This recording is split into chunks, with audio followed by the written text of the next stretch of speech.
Hello. This should be the last training in the startup sequence or getting started for the NX2, which will show how to make the initial installations and finally build the NX2 SDK and generic application. So by this point, you should have followed all of the previous startup trainings. And in this training, we'll be finally making a build of the NX2 SDK. So for this, I'm back into VS Code.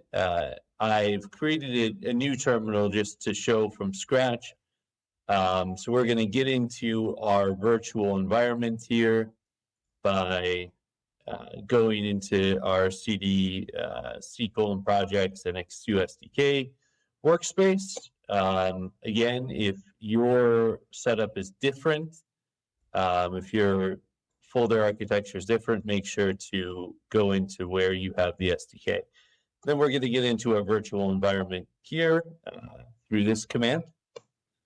And we should see we're in the virtual environment. And once here, we're going to attempt a build. If everything was successful, we should see that build being successful as well. So we're going to go into the CD projects workspace and into our NX2 generic application. So we can type that, and then we're going to type rest build to make a build.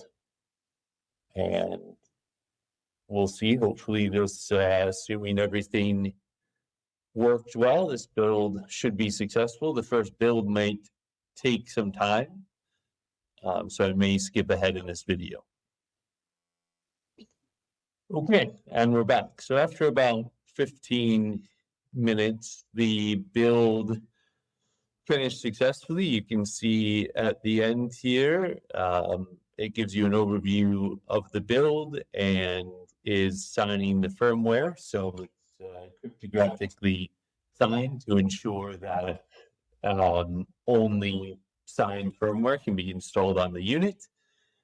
And we are done. So in further trainings, we'll go over how to actually install this on an NX2 unit, this build, as well as how to modify the NX2 core application that we just built and do things like changing the CAN messages that certain components are linked to, or bringing in new components.